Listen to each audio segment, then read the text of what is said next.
I will forever be grateful to those individuals that worked in law enforcement because they showed me sides of society, and not from a we want to punish, we want to educate, we want to help the community.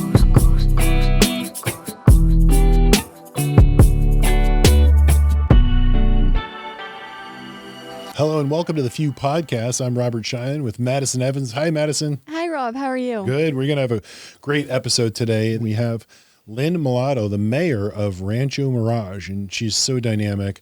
Great stories to share and just a wonderful inspiration. It's done a lot for the Coachella Valley, but also is going to share a lot of history today of sort of what we've seen, the shape of different cities. So we're excited to bring in Lynn to our podcast.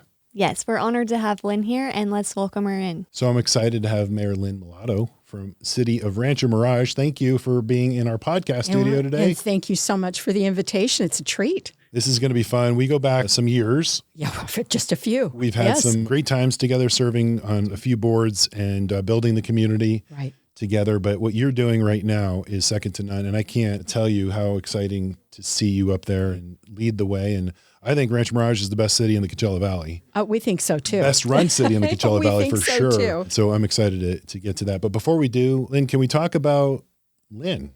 Tell me about yourself. Where did you grow up? And tell me all about the things we need to know. Well, my life started in LA County, and then my parents moved to Orange County when there was nothing but citrus trees. When it was Orange County, yeah. When it was Orange County. We moved to the city of Orange in 1969. I went to Catholic grade school and then attended Mater Dei High School in Santa Ana. Graduate, 1977. Fantastic football team. Yes, still to this day. And still to this day. Yeah, they didn't make it to the finals. Not this year, not this season, but every season's exciting. That's They're right. Always, it is. Absolutely. Up there. And then when I graduated, I decided that I wanted to be in X-ray tech. And I had hoped to go to USC, accepted, and they canceled the X-ray tech program. So despite the fact that I graduated at top 2%. In modern day, you're not going to say it. Common sense didn't prevail. And I decided, because I had always been going to school, it seemed like I'd pop over to Orange High School and get my math studies and my sciences done during the summer instead of hanging out at the beach. Hanging out at my mom's house, who lived in Huntington Beach, I was hitting the books. And I wanted to get as many of the AP studies out of the way so that when I went to college, I could get down to business. So when I found out that the X-ray tech program was canceled at USC, I thought, I'm going to go down the street to California Hospital Medical Center. Back in the day when they had hospital-based programs for not only X-ray techs, but for nursing too. Wow. And talk about on-the-job training. It was a trauma center at that time, continues to be a trauma center today. And it was the best education I could have received as far as radiology was concerned. That's incredible. So graduated in 1980. And when I was a kid, I wanted to live out here. There was just something so serene and calm and peaceful and tranquil. There was a magic. Your blood pressure literally just drops. When you come through that pass. Come through the pass. Right. And I feel it. Absolutely. You see the windmills. You're like on vacation. Right. Now you see the windmills, but back then all you saw was, beautiful mountains and canyons. There were no windmills back then. So I'm really talking years ago, 1980. So graduated and came out here to Eisenhower, and it was wonderful. Absolutely wonderful. Oh, that's fantastic. So you shared with us your work ethic. Most, if not all, get that instilled at home. Yes. And who is that inspiration for you? Well, from work ethic, both parents. Yep. My dad was in the savings and loan business. Okay. When he started out as a loan officer and then became a loan agent, by the time he retired from Home Savings of America, he was head of conventional loan fraud. Okay, wow. Nationally. But he had worked for every savings and loan agency you can imagine. So I lived through recessions. Yeah. I have an instinct when they're coming because Dad would transition from making loans to doing appraisals for refis and what have you. So he was always creative and said, you always have to have something in your back pocket. Mom was a phenomenal student. She was always brilliant. My mom had 2 PhDs, one in kinesiology and the other in child development. My parents divorced when I was 11. At that time, the oldest of 5. And I can remember, I just thought everybody got married right out of high school. I was part of that generation. Women's lib had just come on the forefront, but I was still very much in a traditional household. But my dad threw me a curveball when I was a junior in high school. How so? He said to me, "What are you thinking about college? And what do you think you're going to do with your life?" My dad had all 5 of us kids at home while my mom went and finished her education. They were divorced. And he said, being a single parent isn't easy. And I, of course, you're looking at your dad. Well, he seems to be handling everything okay, right? I knew there were struggles. But he said, whatever you want to do in life. I said, well, I want to get married and have a family. He says, that's great. But what happens if you lose a husband, you divorce, something catastrophic happens, God forbid, your husband is disabled in some way and you're the breadwinner? What are you going to do? It changed the trajectory of my thinking. Wow. And I said, well, I've been kind of thinking about, being an x-ray tech. I had an aunt that was an x-ray tech, and she says, you can go any place, do anything, pick your hours. I didn't really understand what she was talking about at that point in time, but that seemed really flexible. And I always had an interest in anatomy and physiology. So I said, I'm going to be an x-ray tech. He said I would get on it right away. And he was really the one that said, why don't you get all your sciences out of the way and your math? Smart. So, which was really smart. So, who else goes to summer school to take algebra 2, trig, physics? But it was so smart. It was a great conversation. It was a wonderful conversation with my dad. Yeah. So while all my girlfriends were hanging out at South Coast Plaza and going down to Newport or Balboa to the beach or Huntington, I was taking courses during summer school, but grateful that I did it, because when it did come time to apply for college or when I decided to go into radiology, everything was there. So it was a smart transition. So your dad, especially back then, ahead of his time by having that conversation with his daughter, right? Because as we know today, 9 out of 10 women will be solely responsible for their own financial future. Absolutely. And for him to just instill that, hey, that independence, it's okay to be, have a partner, and it's okay to, think down that road, but there's also the independent road, financially speaking. My dad always said, it's okay to have a plan A. And it's always best to have a plan B, but you better have a plan C, D, and E. Yeah, that's good. And it just changed my whole frame of thinking. That's great. So now you're flourishing and you've got a career, but what made you get away from radiology? It was so unplanned. I was laying on a gurney in an emergency room at Desert Hospital. My pager had gone off at 4:30 in the morning. Does the audience know what a pager is? I know, really. Prior to cell phones, way back in the 80s. Yeah. And I called Desert Hospital, and the ER physician said, we have a 4-car pileup at Chiraco Summit, some distance out past Indio. It'll be about at least an hour before they're helicoptered in. I said, great, I'll be in. As I was approaching Vistachino, I got hit broadside by a driver that didn't stop at a red light. Oh, my gosh. And my car flipped. And I ended up with what's called a rotary subluxation, which is a rotation of the vertebrae in my cervical spine. I also had a fracture in the second vertebrae. There's a little notch that your first vertebrae fits over. And that little notch is called the odontoid process, and it allows you to rotate your head from left to right and up and down without falling off, if you will. And that was fractured 2/3. Oh, my. So I ended up in the ER. And the ER physician at the time said, this is not how I was anticipating your arrival. Right. You're late, by the way. Those other patients are here. Seriously. Wow. And so I ended up in a cervical collar for 4 years. Oh, my God. And with no resolve to speak of. It left my vertebrae ultimately and gradually rotating in 2 different directions, all down my back. Down my spine, and I lost my natural curvatures. You have a curvature that comes forward in your cervical spine, and then you have your thoracic curvature, your lordotic curvature that has the hump in the back, and then your lumbar curvature. Well, I have a perfectly straight spine. Actually, this part of my vertebrae is reversed. Oh, my goodness.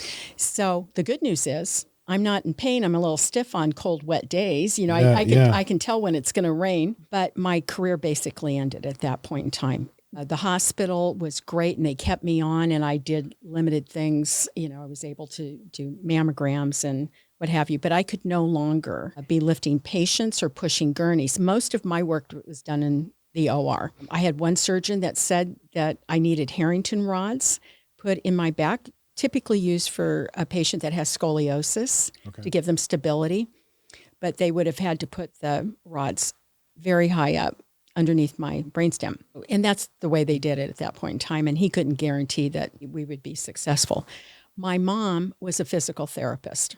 And she kept saying to me, try not to have surgery, get another opinion, which I did. And that particular surgeon also discouraged me from having surgery and said, work with your mom. You're having physical therapy already, but whatever your mom can help you with would be great. My mom was head of physical therapy at the VA hospital in Long Beach. Wow. And she was very involved with wheelchair basketball teams. So she worked with spinal cord injuries all the time. Oh, yeah. So I was a beneficiary of my mom's brilliance and exercises. And I really credit her knowledge just with the simple exercises on why I'm here today and still functioning. I mean, I'm not running around on a tennis court like I did or jogging 5 miles a day like I was back then. But at any rate, you just have to know something was not going to be right. So I had to be ready to pivot. That was a miracle. And thank God for your mom, too. Yes. Who knew that there was a better way forward for taking care of that situation. Right. I remember the surgeon saying one of the reasons why I was able to recover mostly from that accident was the fact I was in such great physical condition. I was always an athlete as a kid. My sister and I were state and national baton twirling champions, very physical. And we remained physical throughout high school and into college. The muscular part of my body protected my skeletal. Very good. Also a testament to, taking care of your body and taking care of the, right. the wellness of all that too. Right. So in 1988, you had to pivot completely away. Completely away from radiology. I found out that I was expecting. I had a surprise pregnancy. So talk about having to pivot again. Wow. Single. So it was taboo at that point in time to be a single parent. You don't plan on things happening. Yeah. And even though I used protection, I was on the pill. That little surprise is now 37 years old. Awesome. And the pride of my life and the greatest gift that could have ever come to me. But now I have a baby on the way. I'm out of a career.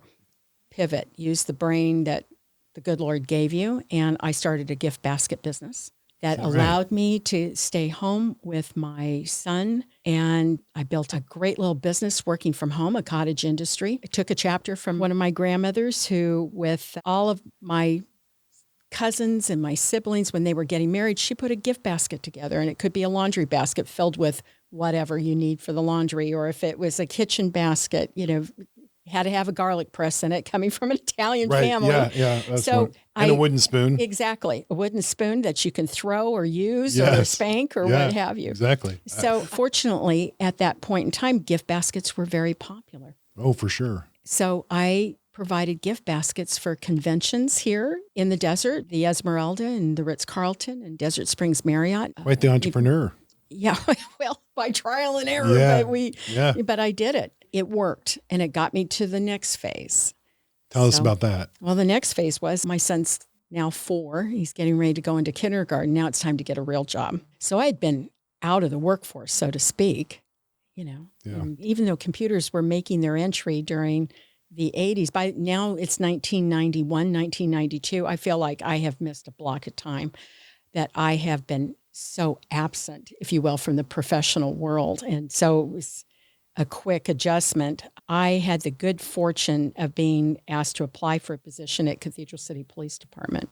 I was involved with my community, and we were starting to have some little gang problems in Cathedral City at that point in time. And in those years, the state of California had decided to cut back on probation and parole officers statewide. So with that said, in LA, Orange County, San Bernardino, Riverside, probation and parole said, I got a caseload of 100 and so people I have to take care of. Why don't you go out to the desert where you're within that 100-mile radius and you just check in with me? Out there, you don't have to be a soldier. You can be a kingpin if you want. Wow. And we started to have gang problems out here in the desert back in the early 90s. At that point in time, I was involved with Cathedral City Police Department. We were having some incidents in the neighborhood, and I got to know some of the officers and talk about a dedicated group of gentlemen. And all the women that worked for the PD, they were police officers or they worked in dispatch. I look back with great memories of working. And I took over as the crime prevention specialist, providing public education, public relations, introducing new programs that the officers wanted to do to build stronger neighborhoods. And so that was my first exposure to municipal government. Well, that's cool. Yeah. That's really cool. So we're staying with city government and you pivot once again. Pivot once again. It's almost like a top spin. Or as my mother would say, oh, another pirouette, Yeah. Working with the police department, I will forever be grateful to those individuals that worked in law enforcement because they showed me sides of society, and not from we want to punish, we want to educate. We want to help the community come along, community-oriented policing, and engage the community to take ownership of their community and be a part of it and work in partnership with the police department. And that was working well. However, we were also going into a little recession back in the early to mid 90s, and no new taxes. At that point in time, President Bush 41 said no new taxes. And unfortunately, they had to raise taxes, and not only on a national level, but on a state and local level. And Cathedral City was of no exception. And most people didn't realize why we had to raise taxes. We were a city that was incorporated after the Howard Jarvis Commission in 1977. So cities that were incorporated prior to 77 got to keep their property taxes. But those that were incorporated after 1977, your property taxes went to the state, the feds, school districts, the county, and you got what was left over. So for an average $2,500 to $3,600 tax bill, the city of Cathedral City only saw $1.37 No way. per year. Wow. To operate needed services, police, fire, public works. How do you operate? Exactly. So the good news is that the city was zoned 87% redevelopment. Redevelopment agency was a state agency that was funded with tax increment. And what the state would do is work with cities to create from blighted areas to transform into retail sources so where you can pull that sales tax to fund your budget. Okay. All along the Highway 111 corridor, Cathedral City was trying to make something new. And then they would get the sales tax from those auto sales. And a good portion of that would come to the city to fund police, fire, and public works. They also initiated their downtown revitalization effort to make it an entertainment corridor. We go into one of these recessions and the city says we're not going to have enough money to provide necessary services. So they introduced a concept called Community Service District. And it's an assessment district. And so for $12 a year for a property owner to add to your property taxes, it would take care of the gang unit that had since been formed, code enforcement, and blow sand control. All things that were needed out here at that point in time. But that also meant that the city was now starting to lay off people and downsize and consolidate. So I went from the police department to the fire department. And I was coordinating assignments to our code enforcement officer. So I would be the complaint center, so to be. It's never a pleasurable thing to work in code enforcement because it's usually bad news. Again, worked there for 3-4 years. And then all of a sudden there was opportunity to come back over to City Hall in the new City Hall that was just built and to work in the redevelopment agency. So I was asked to come back to apply for the position, got the position, and I was supposed to be an admin analyst. I never did an admin analyst day of work. I don't even know lately what an admin analyst does because they put me right into doing special events, public relations for the city, as well as public education. I had the opportunity to work with Susan Moeller, who was then head of redevelopment, James Cleary, who was just project manager that I still have great affection for. I learned so much from him. Worked on the Mary Pickford Theater. So I got to work with actor Buddy Rogers. Oh, wow. And his then wife, Beverly. Buddy Rogers was married to Mary Pickford, silent screen star. For those that don't know, she was the first woman to win an Academy Award. When they heard that the city wanted to revitalize downtown, they said, we want to be a part of this. Oh, wow. They came to the city council, and most people don't know this, that most of Rancho Mirage up to Country Club Drive was actually Cathedral City. Did not know Before that. incorporation of Rancho Mirage and before incorporation of Cathedral City. So everyone along Frank Sinatra Drive at Tamara's Country Club, Morningside didn't exist, nor did the Springs Okay. back in the 70s. And it wasn't until the late 70s that the Springs they started building. But all of that was Cathedral City. So Annenberg's address was Cathedral City, as was Sinatra and everybody along Tamara's corridor. So Buddy and Beverly said, we used to come down here from LA and play in Cathedral City. This is where you came to be bad and gamble a little bit. And where the Amazon distribution building is right now on Date Palm Drive, early in the redevelopment phase, that was a Pace Club, then became a Sam's Club. But it was originally the Royal Palms Casino at that point in time. Royal Palms or Casino Royale, something like that. Oh, yeah. They all used to come down and be bad. Everything that's along crazy. the Highway 111 corridor was all underground casinos. There used to be an Altadena Dairy that was there, but there was a basement down below the Altadena Dairy. We're covered by Riverside County Sheriffs now, but back in the day, we were covered by San Diego Sheriffs.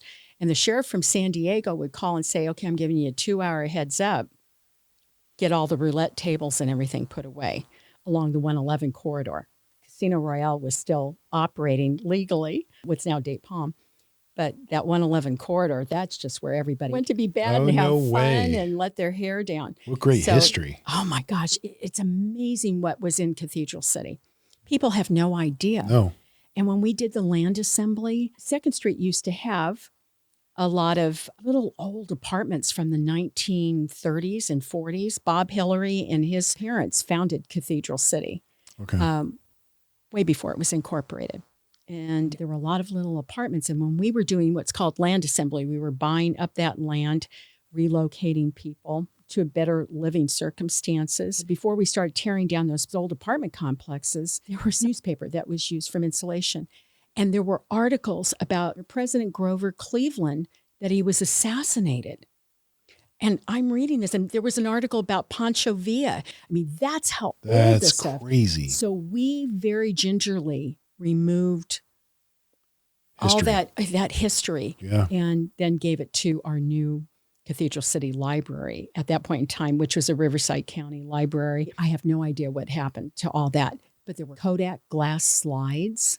Oh, wow. That were found, just history in the making. That's crazy. So there's a lot of history there. A lot of history. I know I got off on a tangent here. No. It was but anyway, that was all part of our redevelopment agency process. I mean, that's basically through your career and the pivots that you've taken, a lot of sort of the formation of even where you are today in terms of the history. Everything I know today as a council member with the city of Rancho Mirage, whatever success I have is because of the knowledge I gain from the city of Cathedral City. That's crazy. That's great. And the people that I met that worked there and their history is absolutely phenomenal. Hi, everyone. It's Robert Schein, the creator of the Society of the Few, as well as the Confidence Summit. I created the Confidence Summit with one goal in mind: to give women the tools, confidence, and the community to lead powerfully in their financial lives. On February 28, 2026, we're taking over the beautiful Ritz-Carlton Rancho Mirage for a full day in transformational learning, wellness, and connection. You'll hear from inspiring women at the top of their fields, gain financial clarity you deserve, and surround yourself with a community that lifts you higher. If you're ready to own your financial future, join us. Visit societyofthefew.org and reserve your seat today. I can't wait to welcome you. Early 2000s, I wanted to study to be a financial advisor. You would have been great. Well, You still can. Oh my gosh, there's still time. There's a lot of time. Oh my gosh, I just got okayed for my first Social Security check to come. I guess there's still time. I'm going to invest it. So at any rate, I thought, I want to be a financial planner advisor. And my dad says, that's great. Don't leave your government job. And I went, why? I'm busy raising my son. He's, getting ready to graduate from St. Teresa's and go to high school. I said, Dad, I'm really enjoying this. And he says, don't leave. Because my dad was in the savings and loan business. He saw that freight train coming. For sure. Right? So 2006, I listened to my dad. He says, you're so close. You're only a matter of years from retirement. Don't leave your government job. I said, okay. But I was getting tired at Cathedral City. I needed something different. So at that point, I decided I was going to try to apply for a job down at City of Indian Wells. Greg Johnson was the city manager at that point in time. And he says, talk to me about your education. I'm going through the process. I said, well, I went back to school and started, but I haven't finished because I just dropped my son off at college yesterday. I just got back. And he says, well, I see all your education in radiology, but that's not going to serve you for government. Interesting. Interesting. He says, we're about ready to go into the greatest recession of our time that's going to rival the Great Depression. I just felt the blood drain from my head. And I looked at him and I said, Mr. Johnson, can you go further? And he says, you're going to need a degree in something related to government. I can't hire you. I followed your career. He says, I wanted to interview you. I wanted you to join our team, but you don't have a degree related to government. So I drove back to Cathedral City and I'm still stunned. I run into a friend of mine, a colleague, Sergeant Ed Colon. At that point in time, he was a sergeant. He was applying for a job with Riverside County Sheriff's.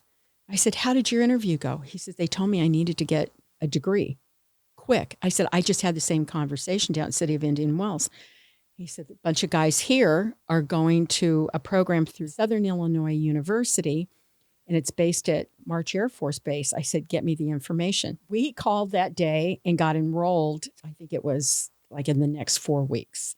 Oh, wow. At that point in time. So we had to go to school every weekend for 2 years. We were getting our degree in workforce education, development, and training. So in the middle of all this, my son's in college and I'm going back to college, which was probably the greatest thing I could have. Oh my God. It just turned my whole world around. That's great. Yeah. Good timing. So good timing. And here we are in the middle of this recession starts coming. I was coming up on graduation. Southern Illinois University says, we got a small problem. And I said, what's that? All the math that we gave you credit for through a capstone program, Southern Illinois says it's too old. We can't graduate you. You're kidding me. And I said, you got to be kidding. I took all the way up to Trig and needed that for physics and what have you. And they said, oh, well, that's another thing. Your science is too old. I said, well, anatomy and physiology doesn't change. Right. I said, right. And physics and radiation physics. And well, there's some changes. I had to get a letter from California Hospital Medical Center. And they said, we no longer have our X-ray tech program. But these are all the areas that she covered. And so the good news is you knew more than enough. I knew more than enough. And they go, actually, her training was more than what we're providing now. So, I made the sign of the cross. I said, okay, great. Yeah. I was able to get through that. But the math was a non-starter for them. I worked with the March Air Force Base coordinator. And she says, well, go to College of the Desert and see if any of this can be challenged. I went to College of the Desert and they said, well, what you studied back in the day is nothing what these kids are studying. This is rudimentary math in comparison to what you studied. So we're not going to be of help to you. You need to contact Cal State San Bernardino and see if you can challenge this. So I go over there and I have an appointment. They said, well, you can try to challenge it. It will let you take the courses over at San Bernardino campus. Let's see what we can do. So then the March Air Force Base, the gal, she says, you know what? An old nursing buddy of mine is heading Chapman University now. Let's see if we can get you to challenge you. So we talked, and she says, you need to take a statistics class. You pass it, your math will be taken care of. I said, great. So I go over and I sign up for Intro to Statistics. And you need a certain calculator, which, by the way, classes start in September. Everybody has the same calculator. Can't get one. That's before Amazon. It's before Amazon. I go to the class. the teacher is a drill sergeant from 29 Palms. I mean, you can't write this stuff. He That's says crazy. to me, "You don't have a calculator?" I said, I've tried everything. And he says, "That's okay. There are 3 other people here that don't have calculators either." And he's looking at my resume. He says, "But you went to Catholic school." I said, "All 12 years." And he said, "You know how to do long division?" I said, "Yep, I do. Yeah. I do." So he's writing the equations up on the board and I'm just going at it. I went through that whole statistics course and passed. I don't know how the hell I did it, but I passed with a B+ in the class. Fantastic. Doing old math. No calculator. No calculator. Wow. No Look calculator. at you. On track to get my diploma, let's put it that way. I have an opportunity to be in the city clerk's office. Get out of redevelopment because redevelopment is now closing. Okay. We're now talking fall 2011. State of California needs to balance the budget because of the recession. And for years, the Assembly and Legislature all said, well, we can always close redevelopment to balance the budget. They always threw that to the governor. Well, this time Governor Jerry Brown said, "You know what? For decades, you've thrown that as a threat. Guess what?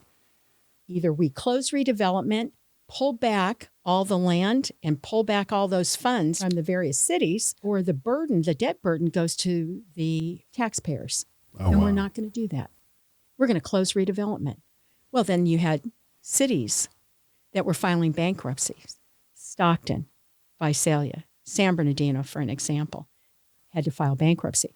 We were close at Cathedral City, but that whole team kept it alive. We were giving back the way the state of California put it, unless you had a shovel in the ground, all the memorandums of understanding and a shovel in the ground, you had to give that land and those funds back to the state of California. This was 2011. They said, "We're going to have to close the redevelopment agency, and we're proposing this. We're going to meet with all the cities on MLK Day, Martin Luther King Day." That's in January. So I saw this freight train coming, and I thought, pivot again. If I'm working for redevelopment, my paycheck is redevelopment. They're looking at closing, and even though they're trying to get me into the clerk's office, which, by the way, now go back and study to be a municipal clerk, which I did. Took my tests, everything, got certified. See, they said, "Oh, they'll never do it. They'll never do it." I go, "They're going to do it." So I made arrangements, went to finance, and I said, "How much vacation time do I have? Yeah. How much sick time do I have?" And I was a tenured employee that I could convert my sick time to vacation time. Then I could do a cash out. I calculated how much I needed to pay off my car at that point in time, what my utilities would be for a year, because if I was going to be laid off as a result of closing the redevelopment agency, it would come at the end of the fiscal year. And if I'm going to be sitting at home watching I Love Lucy reruns, that air conditioning better be on. Yeah. Right? For sure. So I calculated all what my expenses were. Oh, and I had to bring my son home from college. Got all that calculated, cashed out some of my time, paid all of that off, paid my utilities ahead of time. I'm working in the clerk's office, and I'm thinking, well, maybe I won't be laid off, but that's okay. My birthday came April 26th. They're doing the city budget. It's not looking good. Oh, wow. And I had survived 3 layoffs at Cathedral City. But I had that gut feeling. We got a memo from HR. It says those that can retire, we're encouraging you to do so, because CalPERS, Public Employee Retirement System, is going to be rearranging their retirement structure, benefits and everything. So before the budget was finalized in June, I was able to get a hold of CalPERS. I'd like to make an appointment. She says, "We're not making appointments." Oh, gosh.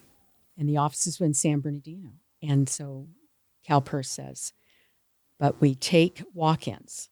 And I said, "I'll be there. What time's your office open?" This was on a Thursday. City Hall's closed on Friday because I'm working 4 10-hour shifts, right? You're right there. I said, "Are you Bright open and early." tomorrow?" And she said, "We open at 8:30. I said, "I will be there at 8 with coffee and 2 boxes of donuts." She says, "Before you do that, do you have all your paperwork ready to go for retirement?" I said, "I do," which was a whole process within itself. Fax me, because we didn't have scanners at that time. Yeah. Fax me your paperwork. I'll check it out. She calls me back. She goes, "You're ready to go." I said, "I'll see you with 2 big boxes of donuts and coffee from Starbucks." Fantastic. I walked in the next morning. She says, "You're retired. Great. So when my poor city manager had to have my conversation, he had tears in his eyes. And I said, you don't have to have that conversation. I retired out. He was relieved. He's I like, was relieved. oh, thank God. But I thought, now what the hell do I do? That's crazy. That's a great story. My father said to me, okay, you're done. You're done with government. You're done with the chamber. Now you can do whatever you want to do. What do you want to do? I said, I want to be a realtor. And he said, oh, sweet Jesus. Haven't I taught you anything? I hope you kept like all your different business cards and everything that you've ever done. I have them in my cedar chest somewhere. You just have to put it up, and there's nothing that Lynn can't do. That's a testament to. That's a huge symbol. I give the credit to my father, who told me I had to have a plan A to Z. That's awesome. Like I said before, Lynn, there's nothing you can't do for sure. And what I love about you the best is if you put your sights on it and you put your mind to it, you get it done. You get it done. I mean, that's your track record. That's who you are. That's your body of work. And so now the city of Rancho Mirage are blessed to have you as a mayor because you're leading the charge. You're there working for them and making certain that it's the best city in the Coachella Valley for sure. How did you get to where you are today on that particular situation in terms of serving the city of Rancho Mirage? Well, after I left Cathedral City, I was the CEO of the Chamber of Commerce in some very tumultuous times. We were still in the recession. I was there for 3 years, decided I need a fresh start. So I decided to become a realtor. But while I was at the chamber, I had a couple of council members from Rancho Mirage. They knew I lived in Rancho Mirage, asked me to apply to be a commissioner. And I said, well, what do you want? I'd love to be on the planning commission. Well, we're thinking of something else. Speaker series with all your work in special events and what have you. We think you'd be good. Yeah. I was a commissioner for 8 years with the city of Rancho Mirage. I got my real estate license. I worked for Keller Williams, ended up on the #1 team in the Valley, the Brady Sandahl Real Estate Group. Talk about an education. And I work with such a nice gentleman and a great team. So that's my real estate life. And he's so supportive of my civic involvement. I was encouraged to run for council. I'm in my 4th year, ran for council. After all my years in working in city government, if I have the good fortune to join the council, fine. And if not, then I'll just do real estate. Yeah. That's fine. And I'll continue to volunteer for the city. And it would be my pleasure to do so. But I got elected to council. And, I work with 4 other council members that are terrific. We have the good fortune that Rancho Mirage has had wonderful leadership throughout the years, the decades, measured and thoughtful decisions that were made. Yes. Does every council stumble or have challenges? Absolutely. It wouldn't be any fun trying to make it better. We're a fairly young city. We're only 50 years old. When I think back to 1973, I can remember watching the Brady Bunch, and it seems like yesterday. Yeah, yeah. It's gone by fast. And we have a wonderful city that is just under 22,000 people. We've had not only industry titans, but Hollywood industry, government diplomats that have chosen Rancho Mirage to live in. And we have been all the better for their involvement. They didn't just come and reside. They were hands-on in our city. And I think that's one of the reasons why it's so special. Absolutely. This community. And we have as an obligation to uphold the legacy that we enjoy and set it up for a brilliant future. But as I tell people, councils like to take a lot of credit. And our staff and the citizens give us a lot of credit. We make policy. But we're able to have a success because we have a brilliant team at Rancho Mirage. And I think the average age is maybe 45. Yeah, it's a great group. So you have this brilliance of education, institutional knowledge, and a bright future that makes Rancho Mirage shine. I may be the mayor for this year. We rotate the position. But leadership is not one person. It's a collective. And I often use the analogy, whether it's a corporation, a city, whatever, it's a jigsaw puzzle. And every person, whether it's a large piece, a small piece, contributes to that puzzle to make it a whole. And that's certainly the partnership that we as elected officials have, not only with our commissioners, most importantly our staff, but with our residents. And it is a true partnership. That's fantastic. Well, Lynn, thank you for joining us today. Thank you for the invitation. Amazing. Not only a history, especially of Cathedral City. I had no idea. And now I'm so much more intrigued, especially when I go along Highway 111, I'm going to think of it totally differently. So that was a great little walk down memory lane on that one. But what you're doing for the City of Rancho Mirage and all that you've done, we even served Xavier College Prep's board together for many years. So you could add that to, the list of things of, if you want something done, give it to Lynn because she'll get it done for sure. Well, I used to have a lot of energy. Now I'm slowing down a little bit. I still have a lot of energy, but there's a lot of talent out there, and let the other talent come forth. That's awesome. And share their wisdom. Well, you're a true inspiration for you. All. Thanks for the City of Rancho Mirage for supporting the Confidence Summit, as well as having you on stage with Eve. It's going to be fantastic. We can't wait for that session as well. I remember when this was just a concept for you, way back when.